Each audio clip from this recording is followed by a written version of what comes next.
Hello everyone, this is Aman here and welcome to tutorial 360। तो आज हम development of science and technology में ancient Indian history के कुछ विकास के क्रम को हम देखने वाले हैं। तो सबसे पहले हम देख लेते हैं कि जो हड़प्पा काल था वो उसके टाउन प्लानिंग के बारे में बात कर लेते हैं कि उसका जो टाउन प्लानिंग था उससे हमें ये पता चलता है कि उस समय के जो लोग हुआ करते थे उनको ज्योमेट्री और मेजरमेंट्स के बारे में काफ़ी अच्छी जानकारी थी। और एक बुक है, इसी से रिलेटेड एक बुक है सल्वसूत्र जो बुक है वो इंडियन मैथमेटिक्स के बारे में बात करती है, जो कि ये बताती है कि उस समय के जो लोग थे वो इंडियन मैथमेटिक्स को जानते थे और उसका जो ओरिजिनेशन है वो हो चुका था।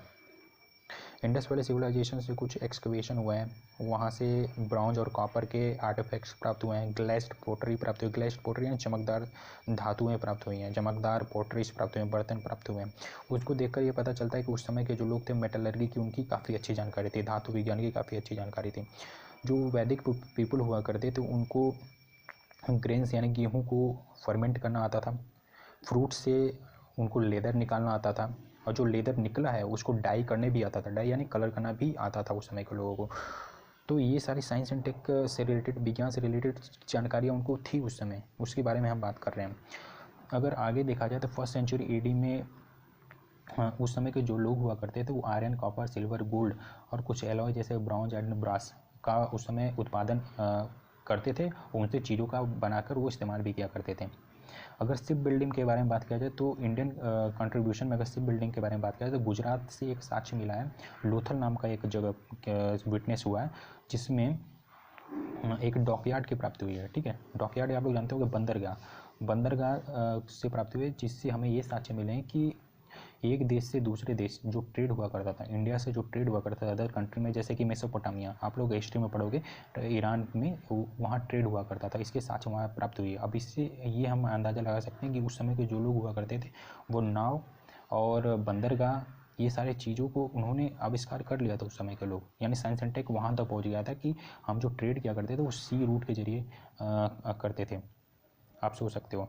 वराहमीर उस समय के एक वैज्ञानिक है जो आज भी काफ़ी लोग जानते होंगे, आप जानते होंगे उनको, जो कि विक्रमादित्य के कोर्ट में रहा करते हैं। विक्रमादित्य कौन है भाई? विक्रमादित्य जो है वो, उनको आप एंशिएंट इंडियन हिस्ट्री में पढ़ोगे, चंद्रगुप्त द्वितीय के नाम से भी जाना जाता है। तो उनके 9 रत्न थे, 9 जेम्स थे।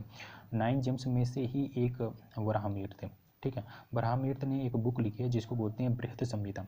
ठीक है, बृहत संहिता में एस्ट्रोनॉमी से रिलेटेड, एस्ट्रोनॉमी यानी ज्योतिष शास्त्र से रिलेटेड बहुत सारे उन्होंने काम किए हैं। ठीक है, अब वराहमीर को वराह क्यों कहा जाता था? वराह इसलिए कहा जाता था कि क्योंकि उनका प्रेडिक्शन जो होता था, उनका ज्योतिष जो होता था बहुत ही अच्छा था। ठीक है, वो जो ज्योतिष कर दिया करते थे वो एक्यूरेट होता था काफ़ी, इसलिए उनको वराहमीर बोला जाता था।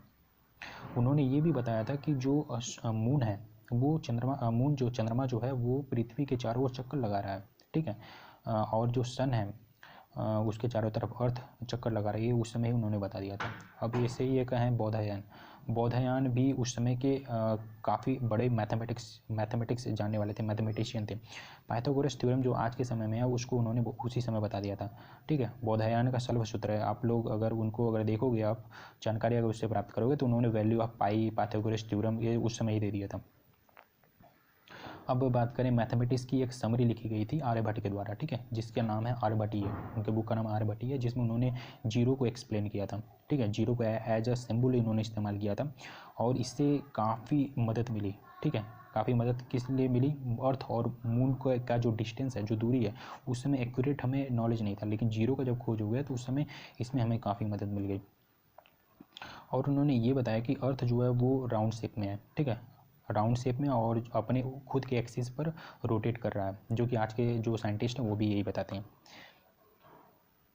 और ये चीज़ भी उन्होंने ये बताया था कि जो चंद्रमा है या फिर जो अदर स्टार हैं वो खुद के प्रकाश से नहीं चमकते हैं, बल्कि वो जो सन का जो प्रकाश है वो रिफ्लेक्ट होता है और उससे वो चमकते हैं। ब्रह्मगुप्त भी उस समय के मैथमेटिशियन थे, उन्होंने मल्टीप्लिकेशन मेथड दिया था। इनकी बुक का नाम है ब्रह्मस्फुट सिद्धांतिका। ठीक है, ब्रह्मस्फुट सिद्धांतिका। इन्होंने नेगेटिव नंबर्स और जीरो से रिलेटेड ऑपरेशंस के बारे में इस बुक में बड़ी ही डिटेल में बताया है। ठीक है, आप लोग इसके बारे में इंटरनेट पर जाकर और चीज़ें पढ़ सकते हो, जो आज के समय भी इस्तेमाल होती हैं। भास्कर आचार्य ने एक बुक लिखी थी सिद्धांतिका शिरोमणि। ठीक है, सिद्धांत शिरोमणि। ठीक है, इसके 4 सेक्ट हुआ करते थे। बीजगणित, लीलावती, गिहा गणित जिसे प्लैनेट मैथमेटिक्स बोलते हैं, और गोलाध्याय स्फीयर। बीजगणित होता है अलजेब्रा, लीलावती होता है अर्थमेटिक, गिहा गणित यानी प्लैनेट मैथमेटिक्स, गोलाध्याय यानी स्फीयर। इन्होंने बहुत सारे अलजेब्रिक इक्वेशन सॉल्व करने के मेथड भी दिए थे, जिसे हम चक्रवत मेथड या फिर साइक्लिक मेथड भी बोलते हैं, ठीक है, जो आज के समय में भी इस्तेमाल होता है। आप लोगों ने लगाया होगा सवाल सारे चक्रवत मेथड और साइक्लिक मेथड के ऊपर। तो अब बात करते हैं गणित सार संग्रह। पहली ऐसी अर्थमेटिक की टेक्स्ट बुक थी गणित सार संग्रह, जिसको लिखा था महावीराचार्य ने। कब लिखा था? 850 AD में लिखा था, ठीक है, 850 AD में लिखा गया था। तो ये सारे जो डेवलपमेंट है एंशिएंट इंडियन हिस्ट्री में, जिसका यूज आज के समय में भी हो रहा है, उसको हम देख रहे हैं। तो जल्दी जल्दी हम सब कुछ कवर करते हुए चलेंगे, और यहाँ पर आपको बहुत कुछ सीखने को मिलेगा। चैनल पहली बार है तो जरूर से सब्सक्राइब कर लीजिएगा, इससे हमें काफ़ी मोटिवेशन मिलेगी, क्योंकि ये काफ़ी नया चैनल है और यहाँ पर मैं साइंस एंड टेक के एक एक चीज़ों को सब कुछ कवर करने वाला हूँ। जैसा कि मैंने पिछली वीडियो में बताया, कनार्ड जो 6th सेंचुरी में साइंटिस्ट हुआ करते तो उन्होंने एटॉमिक थ्योरी दी थी। अब उन्होंने ये बताया था कि दुनिया की हर एक चीज़ जो है वो कण से निर्मित है, यानी कण यानी पार्टिकल से निर्मित है, ठीक है, जो कि इनविजिबल और इनडिस्ट्रक्टिबल है, यानी अविनाशी और अदृश्य है, जिसको हम देख नहीं सकते, जिसको हम नष्ट नहीं कर सकते। उससे निर्माण हुआ है क्या? दुनिया के हर एक चीज़ का, ठीक है। वराहमिर कौन था भाई? वराहमिर को हम पिछले में ही डिस्कस कर चुके हैं, लेकिन हम फिर से इनका एक और चीज़ को हम देख लेते हैं, क्योंकि इन्होंने जूलॉजी, हाइड्रोलॉजी और इकोलॉजी में भी बहुत सारे काम किए हैं। तो इन्होंने ये बताया था कि जो प्लांट्स होते हैं उसके ऊपर जो टर्माइट होते हैं वो इंडिकेटर होते हैं, एक तरीके के सूचक होते हैं। किस चीज़ का सूचक होते हैं? कि ये सूचक होते हैं कि अंडरग्राउंड वाटर कैसा है। नीचे जो अंडरग्राउंड वाटर है उसके इंडिकेटर होते हैं ये टर्माइट्स, ठीक है, बैक्टीरिया वगैरह प्लांट के ऊपर जो होते हैं वो सूचक होते हैं। इसके बारे में उन्होंने बृहद संहिता में बताया, ठीक है। इन्होंने और सारी बृहद संहिता में बहुत सारी चीज़ें बताई, जैसे कि अंडर सी एक्टिविटी, सी के नीचे जो अंडर सी जो एक्टिविटी हो रही है उसके बारे में बताया, प्लेनेटरी मोशन के बारे में बताया। प्लेनेटरी मोशन जानते होंगे आप लोग, ठीक है। अनयूजुअल क्लाउड फॉर्मेशन, ठीक है, अनयूजुअल क्लाउड फॉर्मेशन के बारे में बताया। अर्थक्वेक किसके कारण होता है, ये सारी चीज़ों के बारे में बृहद संहिता में उन्होंने अच्छे से बताया, ठीक है। Ayurveda is the oldest branch of the medical science. Ayurveda जो है वो मेडिकल साइंस की सबसे ओल्डेस्ट ब्रांच है, जो कि डेवलप हुआ था एंशिएंट टाइप में ही। Charak is known as the father of the Sushruta and ayurvedic medicine. Charak को जो किसके लिए फादर जाना जाता है? सुश्रुत और आयुर्वेदिक मेडिसिन का फादर जाना जाता है, और फादर ऑफ सर्जरी भी इन्हीं को बोला जाता है, ठीक है।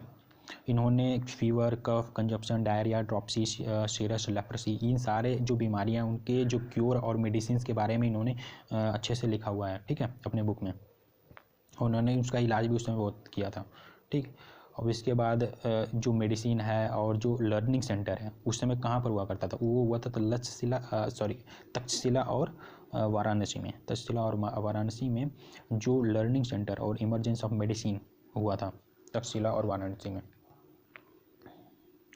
अब ये तो बात कर ली हमने चरक की। तो चरक जो थे वो एक राज्य वैद्य थे। राज्य वैद्य यानी होता है रॉयल डॉक्टर, राजा के दरबार में जो रहता है। और कौन से राजा के दरबार में थे? ये हिस्ट्री क्वेश्चन है, ये है कनिष्क जो थे उनके दरबार में ये चरक थे, ठीक है। इन्होंने डाइजेशन, मेटाबॉलिज्म, इम्यूनिटी के बारे में उस समय ही उन्होंने बता दिया था। और ये जो इनको फादर ऑफ सर्जरी बोला जाता है, किस लिए बोला जाता है? इसलिए बोला जाता है क्योंकि उस समय उन्होंने राइनोप्लास्टी और ऑप्थेल्मिक सर्जरी, ठीक है, राइनोप्लास्टी और ऑप्थेल्मिक सर्जरी का उन्होंने उसी समय उन्होंने बता दिया था कि कैसे किया जाता है, और वो करते थे, ठीक है। राइनोप्लास्टी क्या होता है? राइनोप्लास्टी होता है प्लास्टिक सर्जरी बोलते हैं, ठीक है। ऑप्थेल्मिक सर्जरी होता है रिमूवल ऑफ कैटरेक्ट्स। कैटरेक्ट्स क्या होता है भाई? कैटरेक्ट्स होता है मोतियाबिंद। मोतियाबिंद को कैसे सर्जरी किया जाएगा उस समय ही उन्होंने बता दिया था। वो जिसका इस्तेमाल आज भी सर्जन किया करते हैं, वही मेथड का इस्तेमाल कर रहे हैं, तो उनकी ग्रेटनेस को आप जान सकते हो। अब योगा को भी उस समय ओरिजिनेट हुआ था। योगा जो होता है वो फिजिकल और मेंटल लेवल को क्योर किया जाता है, को ठीक किया जाता है विदाउट मेडिसिन, ठीक है। संस्कृत में योक्ता को होता है mind to inner self after the detaching it from the outer subjects of senses, ठीक है। मतलब माइंड को डिटैच करना आउटर सब्जेक्ट सेंसेस से, ठीक है, बाहरी वस्तुओं से अपने जो दिमाग को दूर रखना, कैसे दूर रखेंगे, ये शब्द इस्तेमाल किया जाता है। और युक्ता, ठीक है, युक्त्रा, जिसे योग भी बोला जाता है। तो ये सारी चीज़ें हमने देखी एंशिएंट इंडियन हिस्ट्री में कि क्या क्या डेवलपमेंट हुए हैं। आपको काफ़ी कुछ सीखने को मिलेगा, सीखने को मिला होगा, काफ़ी उम्मीद है मुझको ये। अगर कुछ भी सीखने को अगर मिला हो तो प्लीज़ चैनल को सब्सक्राइब करिए, इससे हमें काफ़ी मोटिवेशन मिलेगी। काफ़ी नया चैनल भी मैंने बनाया है, तो अगर कमियां कुछ रह गई हैं तो उनको धीरे धीरे हम दूर करने का प्रयास करें। कोई भी डाउट रह गया हो तो आप लोग कमेंट बॉक्स में लिख सकते हो, या फिर कोई किसी चीज़ की डिमांड है, कोई चीज़ आप पढ़ना चाहते हो, कुछ और सीखना चाहते हो, तो आप लोग कमेंट बॉक्स में लिख सकते हो। ठीक है, अब दोस्तों के साथ शेयर करिएगा, चैनल को सब्सक्राइब करिएगा। मिलते हैं नेक्स्ट वीडियो में।